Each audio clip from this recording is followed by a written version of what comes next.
All right. Good morning, everyone. Welcome to the Otero County Commission meeting on Thursday, June 22nd, 2023. I'd like to call this meeting to order and have a roll call. Commissioner Marquardt. Here. Commissioner Mountain. Here. Commissioner Burrow. Here. I'd like to make a motion to approve the agenda. Second. All in favor? Aye. Aye. Aye. Okay, under new business, number 1, request approval of resolution number 6-22-23/111-65, updating the travel and per diem rates for fiscal year 2024. Morning, Commissioners. The only thing that is changing on the travel and per diem rates are the in-state and out-of-state rates increased $2 from $155 to $157. And then the in-state County of Santa Fe special area rate is increasing from $202 up to $210. And that's literally the only change, and that is reflected within the policy itself. Questions? No questions. Good. And make Okay, a motion to accept it? I'll second it. All in favor? Aye. That one was easy. Okay, number 2, request approval to sign a letter being sent by Coalition of Counties to BLM Director requesting coordination on the Bureau of Land Management's proposed conservation and landscape health planning rules, 88 Fed Reg 19583, April 3rd, 2023. Do you want to speak to that? Sure. Good morning, Commissioners. This letter is, I don't know how many counties are signing on right now, but I mean, at least a dozen. You know, our neighbors, Chavez County is involved and some of the other counties as well. We've talked about these proposed rules a lot. They would change the multiple use standard under and add conservation to it, and it could have a big impact on various industries and our local economy. So this letter is going to go to the director of the BLM, and it's just requesting that they coordinate, as they should under the law, with local governments and seek feedback and provide involvement for local governments. They won't, of course, but this just creates a record and will enable us to have standing down the road should we need to fight this in different arenas. And you know that scenic and wild rivers or whatever it's called, that's going to be our next big thing. We heard about that up at the conference. That's going to be a mess. And I found an article about this that kind of gave me a little hope about this this exact thing that we're talking about today. I'm going to just read part of it. The Bureau of Land Management's proposal to change how the agency considers conservation programs on public lands has drawn the opposition of Republicans, including an effort to stop it with legislation. The House Natural Resources Committee is scheduled to mark up Wednesday a bill by Representative John Curtis, Republican Utah, that would block the BLM, which manages 245 million acres of public lands, from finalizing the rule or anything substantially similar. The agency's April draft proposal would change its methodology and make conservation a use, putting it on the same level as energy exploration, grazing, and recreation. The proposal would also allow conservation leases, enabling others to conserve BLM lands, and would apply land health standards to BLM acreage. The current law limits such standards to livestock grazing allotments. The BLM extended the comment period through July 5th and expects to finalize it by the end of the year, according to the Spring Unified Agenda released June 13th.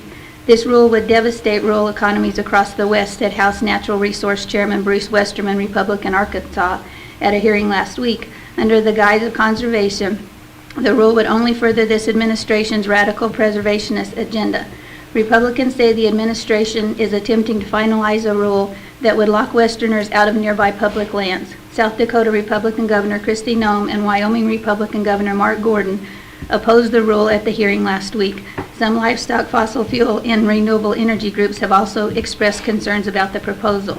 The National Association of Counties, which is us, said that the BLM would fundamentally change the BLM's multiple use mandate under FLPMA without input from Congress. The 1976 law known as the Federal Land Policy and Management Act is the governing statute.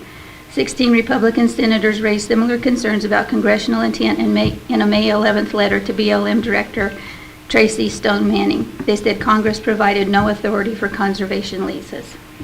So, gives me a little hope that we're not fighting this alone. Mm-hmm. So was that bill supposed to be yesterday proposed? Do you know? You said Wednesday. I wonder, is it? I don't know if it was, yeah, I don't know what the date, No. because I got this, no, that's just the date I printed it, so I don't know. But I just got this yesterday, so. And then, so I encourage people to write into Mhm. that. And to support encourage- these the legislatures that are fighting this. We need to find out who Yes. they are and send them support. Yeah. I know they had hearings on it last Thursday or Friday. So there is pushback, and it's important. Some people are going to want to say that by opposing this, we're against conservation, and that's couldn't be furthest from the truth.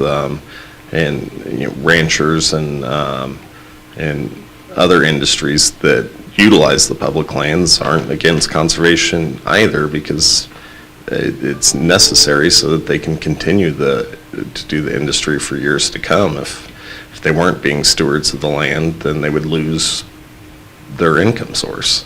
And and these leases, from what I understand, are 10 years long. So if you get a conservation lease and you've got it for 10 years and you don't do anything to it, which you're not removing growth, you're not doing anything to help improve it, it's going to sit there and just get overgrown and infected with bugs and everything else. So a 10-year lease is a long time. And then you're not doing anything else with the land productive either during that time. So it's not a good deal. No. You know, last month at our meeting, we voted with Margaret Byfield, but we didn't do any money with them. Is this going to lead to the county having to come up with some money to fund her on this? Or is it the same deal as we at our last meeting, or is this something different? This is the coalition that we voted to join, but not provide any monetary support right now. They have the monetary support they need currently. Down the road, depending on how this, which direction this goes and how it goes, then they could need further funding in order to, for litigation. But right now, that's not the situation. And we're not bound to provide anything if that should occur. We just have the option to do it if we believe it's in the county's interest and fiscally responsible. Okay. I make a motion that we approve to sign the letter to be sent by the Coalition of Counties to join onto that letter to the BLM director. I'll second it. All in favor? Aye. Aye. All right. Can send the letter. Does anybody have anything else? All right, with that, we are adjourned. Perfect. That's how I like it. Easy breezy.